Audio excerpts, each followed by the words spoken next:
믿음과 행함, 서언. 믿음으로 말미암는 의와 칭의와 성화의 위대하고 주요한 진리들에 관하여 끊임없는 관심을 가지고 주님의 기별자가 여러 해에 걸쳐 그것들을 설명한 그대로 그에게 자세히 듣는 것이 좋을 것이다. 그의 가르침을 사실 그대로 제공해 주기 위하여 1881년부터 1902년까지의 18개의 기사들을 엘렌지 화이트 유산관리위원회가 특별한 체계 없이 연대 순으로 여기에 모았다.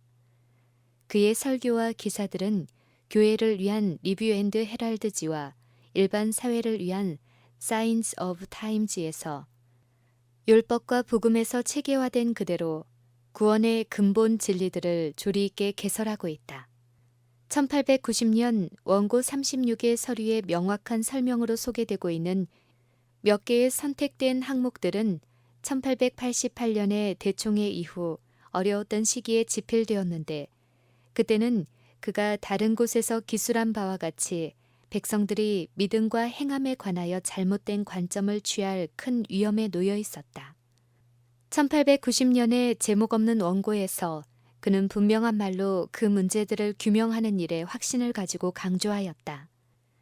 비록 엘렌지 화이트이 상이한 때에 요긴한 진리들을 다루는 데 있어서 동일한 방법들을 많이 따르고 있지만 그것들의 본래의 전후 관계대로 설교와 기사와 원고들을 읽음으로써 귀중한 통찰들을 얻게 된다.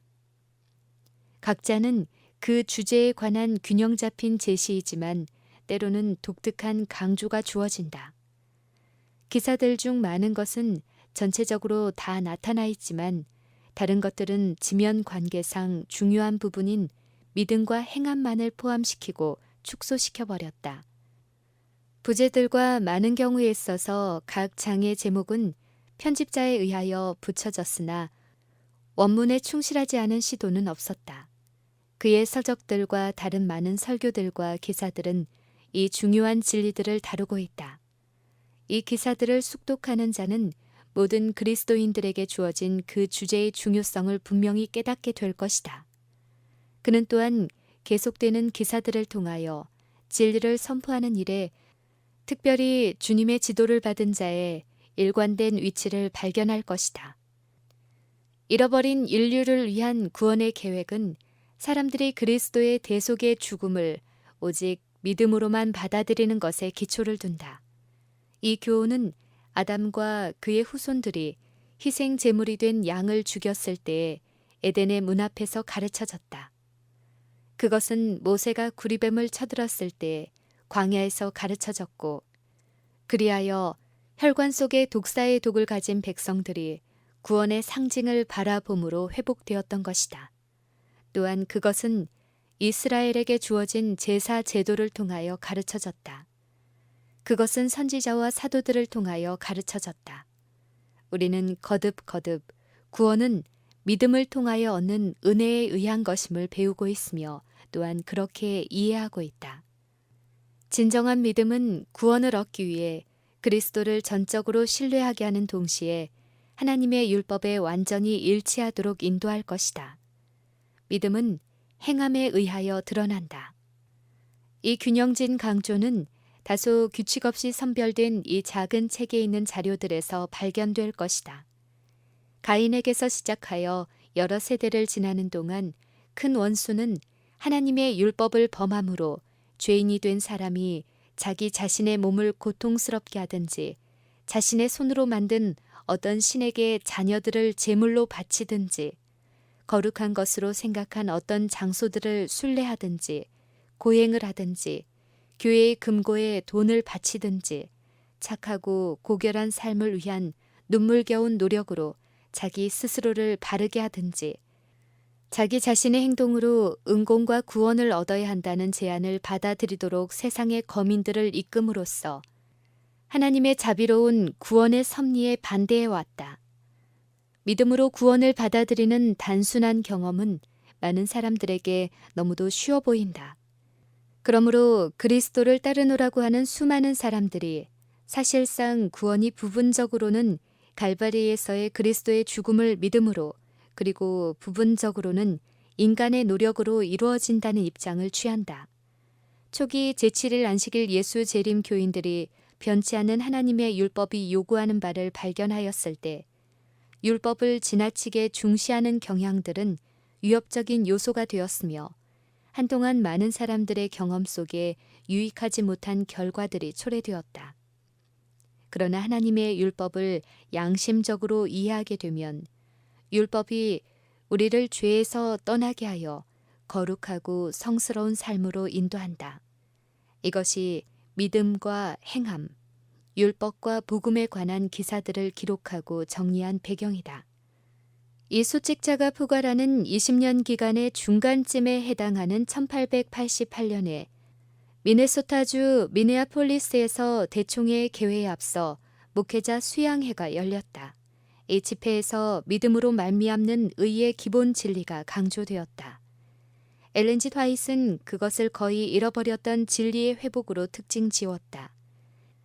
그 회합에서 그는 그 주제에 관하여 아무런 제시를 하지 않았다. 그의 말의 책임은 참석자들이 E.J. 와그너와 A.T. 존슨 목사가 제시한 바대로 하나님의 말씀으로부터 빛을 받기 위해 그들의 마음을 계속 열어놓도록 하는 데 있었다. 그러나 이 새로운 강조를 받아들이는 데 혼란이 있었다. 청중들 중 어떤 사람들은 기쁜 마음으로 완전히 그것을 받아들였고 어떤 이들은 중간 입장을 취하였고 다른 이들은 거부하였다. 총회에 참석한 많은 사람들이 예수 그리스도 안에서 이 새롭고 영광스러운 경험을 가지고 돌아갔다고 기록은 분명히 전한다. 총회 이후로 엘렌 G. 화이트의 설교뿐 아니라 교회 안에 있었던 수많은 설교와 화인 여사의 저서를 통하여 재림 교인들은 일반적으로 믿음으로 말미암는 의를 좀 더 분명하게 이해하고 받아들이게 되었다. 처음에 미네아폴리스에서 그 사상이 제시되었을 때 거부하였던 많은 사람들도 그 진리를 받아들이게 되었다. 믿음으로 말미암는 의의 교리에 포함된 기본 진리들은 너무도 단순하기 때문에 그것들을 설명하기 위해 더 이상 엘렌 G. 화이트의 서적이 필요하지 않았다. 그 주제는 그의 많은 책 속에 스며 있으며 정선된 예증들이 여기저기에 나타나 있다. 그는 1893년에 믿음으로 의롭게 됨이라는 제목의 소책자를 출판하였다. 그 내용은 가려 뽑은 기별 1권에 그리스도 우리의 의라는 제목으로 약 50쪽 분량으로 실려 있다. 그 부분을 읽도록 권하는 바이다.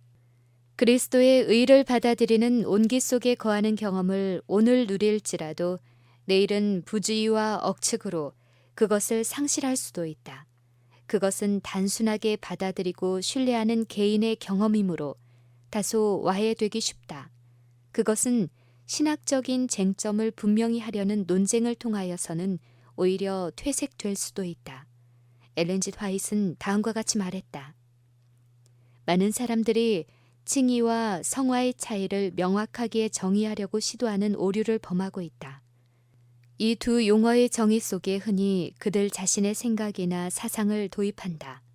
어찌하여 믿음으로 말미암는 의에 관한 지극히 중요한 문제에서 영감보다 더 세심해지고자 하는가? 마치 영혼의 구원이 이 문제에 대하여 정확하게 다 이해하는 데 달려있는 것처럼 왜 세밀한 모든 것을 밝히고자 하는가? 모두가 동일 시각의 선상에서 볼 수는 없다. 주님의 기별자가 여기서 제시한 진리를 설명하는 다양한 방법들이 믿음으로 말미암는 의의 주요한 주제를 분명하고 조화롭고 알기 쉽게 해주는 것이 본 편집위원들과 워싱턴 DC에 있는 엘렌 G. 화이트 유산관리위원들의 바람이다. 엘렌 G. 화이트 유산관리위원회